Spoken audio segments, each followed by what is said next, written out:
Hello everyone, কেমন আছো সবাই? আশা করছি ভালো আছো। তো আজকে একটা মজাদার পর্ব হয়ে গেছে 27তম পর্বে, যেখানে দেখানো হয়েছে সায়রা মেহরিনকে চোর বানাতে গেছে। আর সায়রা তার শাশুড়িমায়ের গয়নাটা মেহরিনের ব্যাগে রেখে দিয়েছে, আর সেটা দেখে নিয়েছে ফারহানা। আর ফারহানা কিন্তু গয়নাটা চালাকি করে সায়রার ব্যাগে রেখে দিয়েছে।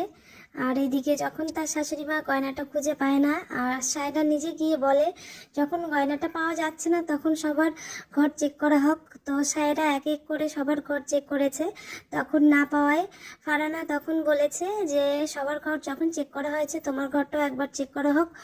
তো সেখানে সবাই মিলে সায়রার ঘর চেক করতে গেছে। আর এদিকে চেক করতে গিয়ে সায়রার পার্স থেকে গয়নাটা পেয়ে গেছে। তো আজকের পর্ব এটাই ছিল।